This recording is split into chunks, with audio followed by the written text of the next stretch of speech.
Hey everyone, Corey from Aquarium Co-op. Today I want to talk about my top foods for 2025. I'm kind of thinking about making this a new thing because over the years, the foods that I've been feeding change, partially because my fish room might change or just what I am keeping changes, but also new foods come and go, prices change, all that kind of stuff. And so I want to start by saying that it won't just be the foods we create, so just know that. And I want you to know that all of these foods throughout here, roughly 25 pounds worth of different foods, I've tested in the last 2 months, just in the last 60 days, for us trying to find new foods to bring to market. And I've been doing this for this intensely, probably going on 3 years now. And it took us 2 years to find some of our first foods that we launched. So, and it could just be, you just order kind of random stuff that intrigues you. Like this is a freeze-dried omnivorous mix, and then you've got spirulina flake, and you might have krill pellets here, and then this is kind of a crazy new thing that the fish don't really like, but this is a two-in-one stick-on tab that kind of looks like Cheerios, and then you've got things like sticks, testing that out. Then we've got more spirulina flake, and you've got some krill flake here. You've got more flake that I pull out of. These are all basically big boxes and different types of flake. And then here's some Artemia flakes. So that's just in the last 60 days. And there might be, I don't know if it's a winner. It's pretty good though. So I still got to do more testing. That's one thing. But when I want to talk about the good foods, it's things that when I'm not testing the food, or I test the foods against this. And so that's kind of my methodology of what is most tasty to the fish, what seems nutritious, what's easy to feed, what fits my lifestyle, and all that. So I'm going to rank what I think are the best foods in 2025. There are more foods than I will name, so know that when you go, but you didn't name mine one that I like. You might be keeping different fish. If you're keeping Oscars, I'm not evaluating food for Oscars. I purely evaluate for basically planted community tanks and breeding fish. And so my list starts with live foods, basically. I still don't think anything beats live foods, except for convenience. They're not convenient. So if I'm ranking it though, live baby brine shrimp, we make our version, hatches out pretty well, reduces some of the work, but it's still work every other day minimally, at least, right? So you could do it every day. You could be like Dean and hatch it twice a day because you're going crazy on it. But brine shrimp, yes, I realize this is my product, but there's lots of brine shrimps out there. Ours just has a good hatch rate and everything.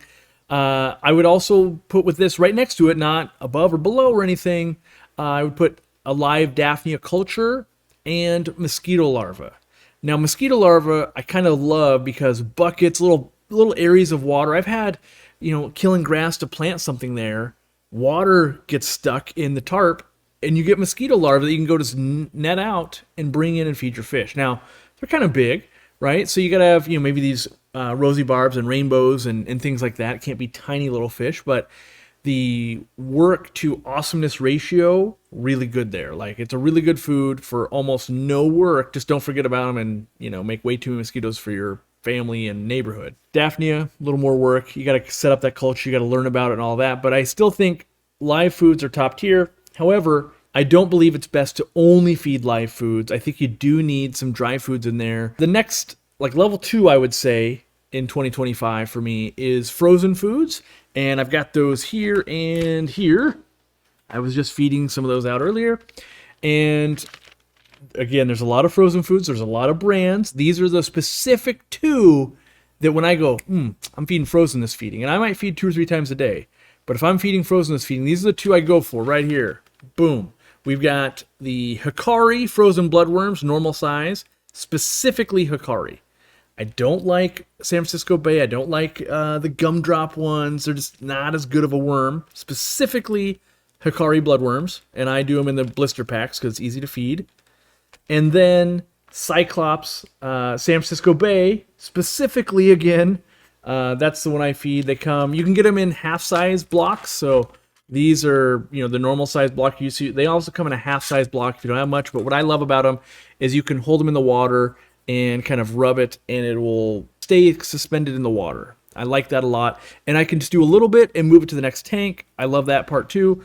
Bloodworms, not so much. Kind of just drop them in, and this is for Coriodoras and bottom dwellers and like the eel that lives in this tank. The big fish will eat it too. But these are usually in my freezer, and you know, I like it because it makes it easy when you're out of town. You need someone to feed. You can put little dots and things on the aquarium that says, hey, this many of this cube can go there, and you give them a little legend. That's really helpful. So yeah, highly recommend the Cyclops if you've never tried it. Most people have tried bloodworms, and just be careful with them. You can bloat fish with too many bloodworms, so a little bit of caution there.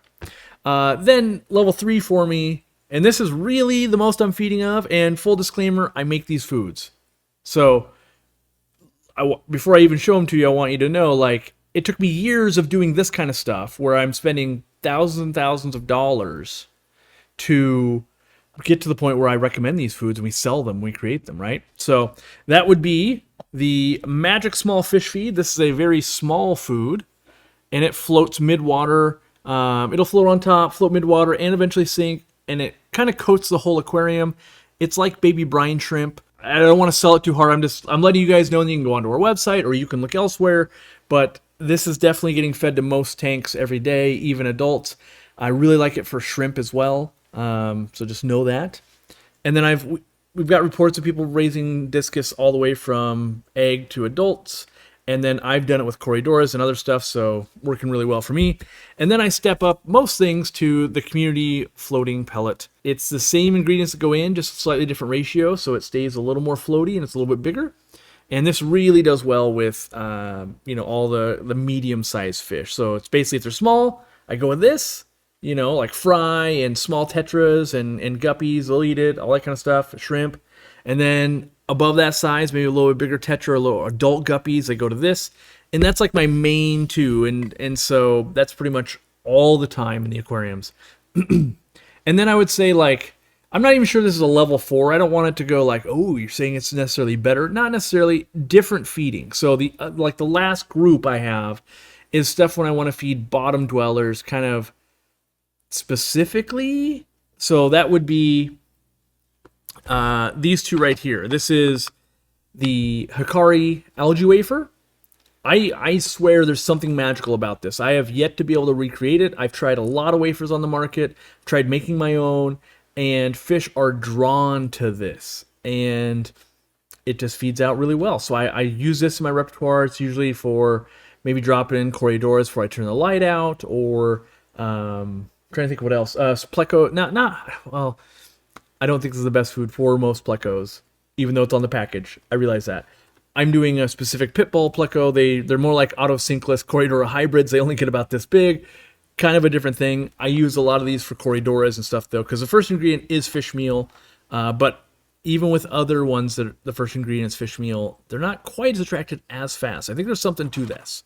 And then last, but definitely not least, I want to say this might have been my favorite food until we started producing our own, which conflict of interest, red alert, alarms going off, do all of that. But the extreme krill flake, I still use it and love it. We sell it. Lots of places sell it. Full disclosure, this one was given to me for free. I feed a lot out of my own, but every once in a while, when I'm getting samples or something like that of a new food that Extreme wants to make, they'll send some of this because they know I use it. And so this one is an 8-ounce container. It's pretty expensive, just FYI. We do not sell the 8-ounce container at the filming of this, but I do love the krill flake food.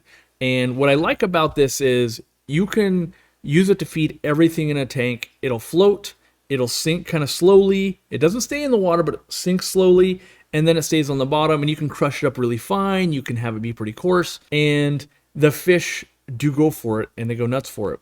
So that's what I'm feeding in 2025. It could change, but I would say on average, I'm feeding most of our own food because that makes sense. I get a good deal on it, and it kind of won the trials through all the stuff.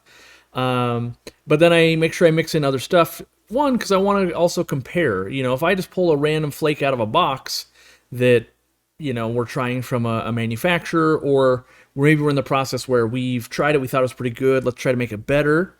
I'm trying to compare it with stuff that's already on the market or has access to, because if we're not making something different or better, it's just more, and that's kind of a waste of time. And so there are other products that we didn't talk about that we make, like our fry. What about your fry food, Corey? What about your easy shrimp and snail, Corey? Yes, there's other things, but I don't keep enough that really it's making it into my what I'm feeding bulk of. If I was to go by weight, right? For sure, it's the Magic Small Fish Feed and Easy Community Pellet. Then probably followed up by Extreme Flake, and then it would be this. Honestly, I'm strapped for time, so I'm not hatching out live food or hatching out. Hatching out live foods basically, and that is on my summer to-do list.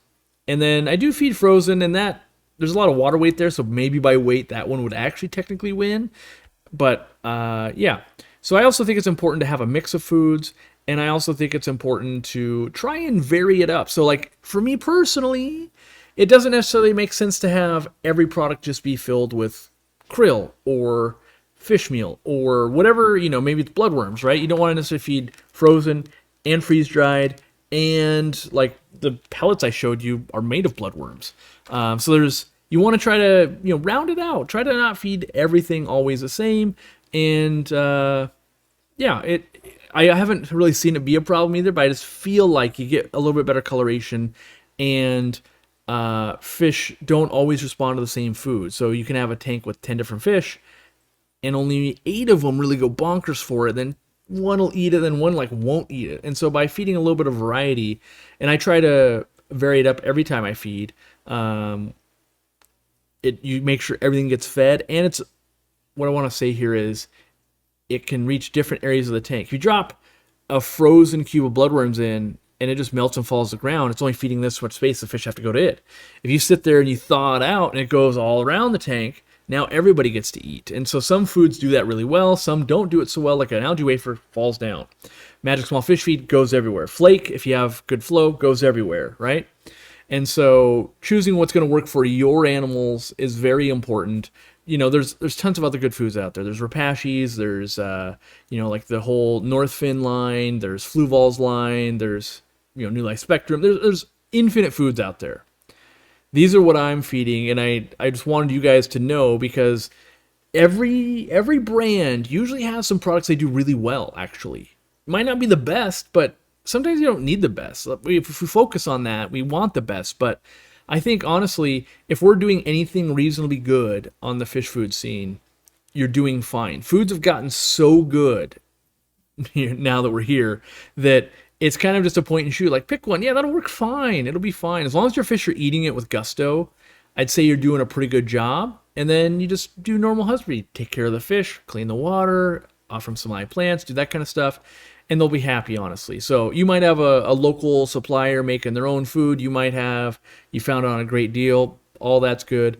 I'm just offering you, this is what I do in 2025, and I'm hoping that by creating this series each year, I'll remember some of my favorites going, you know what, I do love that. Why did I stop doing that? I thought this replaced it. Is it still replacing it? And then a lot of times it is cost, right? So what's good in one year might not be good in another year. And so we'll evaluate it every year. So that's my take. Let me know what you guys like to use down in the comments. And yeah, thanks for watching.